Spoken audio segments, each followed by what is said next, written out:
Olá, pessoal, bem-vindos a mais uma análise explicativa. Hoje a gente vai direto ao ponto para entender uma mudança de pensamento que é simplesmente crucial. Nós vamos desvendar aquela transição necessária para tirar a nossa sociedade de uma visão de mundo mais antiga, mais tradicional e levar para uma mentalidade sistêmica verdadeiramente sustentável.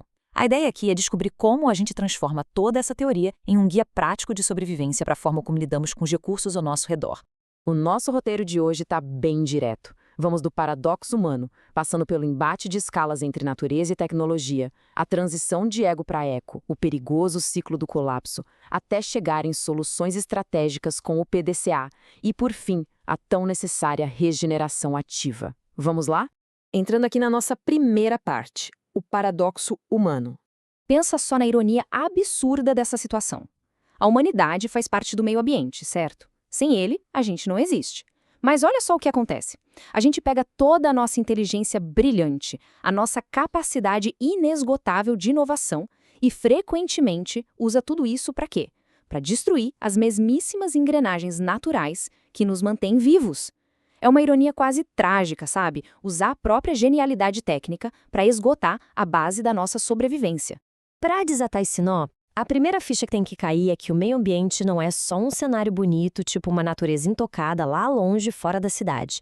Na verdade, é um palco super dinâmico, é um verdadeiro redemoinho onde os elementos sociais e econômicos, como a nossa cultura e a indústria, estão o tempo todo se chocando e interagindo com o ar, com a água e com o solo. Entender essa teia gigante de interdependências é o primeiro passo para a gente parar de brigar contra o próprio habitat. E isso nos leva à nossa segunda parte. Escalas. Natureza versus tecnologia. O grande conflito da nossa era mora exatamente nesse choque de velocidades. De um lado, a gente tem a natureza. Os processos de autorregulação biológica são super cuidadosos, operam numa escala geológica lentíssima. Pensa no tempo que leva para uma árvore crescer e virar uma floresta. Do outro lado a gente tem a velocidade alucinante de um microchip. É um ambiente construído que respira numa escala tecnológica hiper rápida. A gente tenta espremer ciclos biológicos de milhares de anos dentro da ansiedade de um semestre produtivo. E é exatamente aí que a instabilidade ambiental explode. E como o ar não tem passaporte e o colapso atmosférico é global, não dá para resolver isso num cantinho de um país só. Exige diplomacia pesada e muita cooperação. A gente pode traçar esse longo caminho lá de trás, de 1972, em Estocolmo, quando o mundo meio que acordou para a poluição industrial. Depois passamos por 1987 definindo o desenvolvimento sustentável, tivemos a gigante Eco 92 no Rio de Janeiro, até chegarmos aos preparativos para a COP30 agora, em 2025, em Belém, com os olhos vidrados na Amazônia.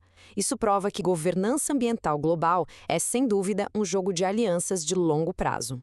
Avançando para o nosso terceiro ponto. A transição de ego para eco. Para as coisas realmente mudarem no planeta, ou até mesmo no nosso bairro, a mentalidade das lideranças precisa dar um cavalo de pau. Nós temos que abandonar de uma vez por todas o modelo ego. Sabe qual é? Aquela visão hierárquica onde o ser humano senta lá no topo de uma pirâmide, achando que a natureza existe só para servir como um buffet livre para o nosso consumo. Não dá mais. O caminho é migrar para o modelo eco. Nele, a gente entende que é só mais um fiozinho em uma teia enorme. A liderança vira colaborativa. Cuidar da base natural deixa de ser caridade e passa a ser reconhecido como a única forma de garantir a nossa própria existência contínua. Agora, e se a gente falhar em mudar essa mentalidade? Bom, aí entramos no nosso quarto ponto, o ciclo do colapso. Toda crise ambiental tem um ponto de partida muito claro, o déficit ecológico. Gente, isso não é filosofia, é matemática pura e implacável. Acontece quando a gente extrai recursos mais rápido do que a Terra consegue repor. Para colocar a gravidade disso em perspectiva, os dados mostram que se todo mundo vivesse com o padrão de consumo de países como o Catar, a gente ia precisar do equivalente a mais de 8 planetas Terra. 8 é uma conta que simplesmente não tem como fechar. E um desastre ambiental não é obra do acaso. É uma reação em cadeia perfeitamente calculável. Tudo começa com uma demanda gigantesca que bota uma pressão contínua no ecossistema. Daí, o limite de suporte não aguenta e rompe. Esse rompimento gera um desequilíbrio grave que desemboca no colapso. O detalhe assustador aqui é o famoso efeito bumerangue, o loop de feedback. A natureza sempre devolve essa conta para a sociedade em formato de eventos climáticos extremos. É o próprio planeta freando a sobrecarga do sistema na marra. Certo, mas como a gente age na prática contra isso? Vamos para a nossa quinta parte, gestão com ciclo PDCA. A nossa melhor ferramenta operacional para evitar o colapso é o bom e velho ciclo de qualidade PDCA. Plan, Do, Check e Act.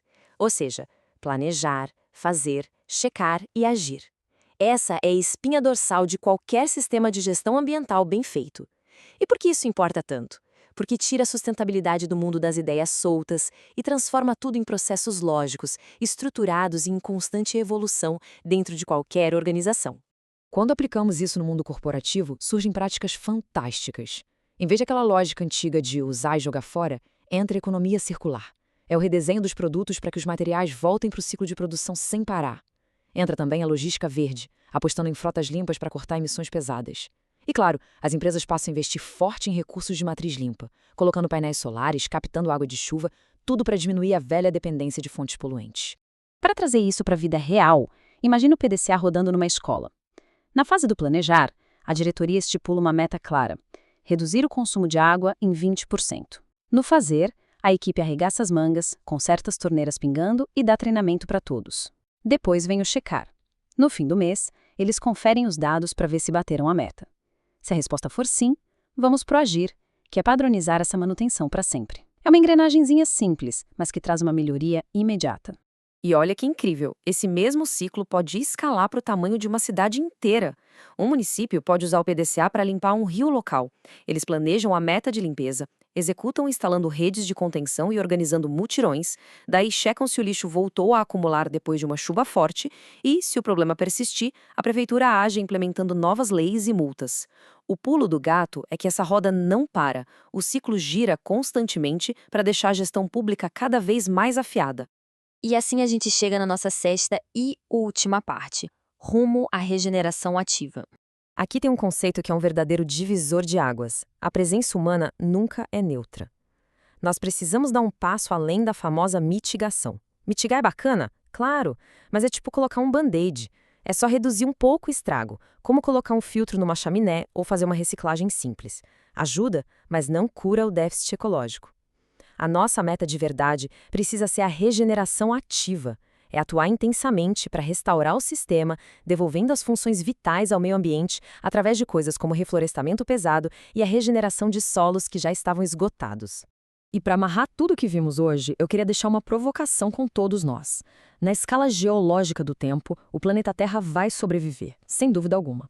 A grande questão é se ele vai continuar habitável para nós. Sustentabilidade não é sobre uma missão heróica e altruísta de salvar a natureza. É sobre garantir que a nossa própria casa não desabe sobre as nossas cabeças.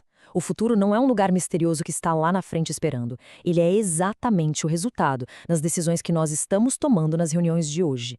A pergunta que fica é: estamos hoje aplicando a gestão estratégica necessária para garantir que a gente tenha um amanhã? Muito obrigado por acompanhar mais esta análise explicativa e até a próxima.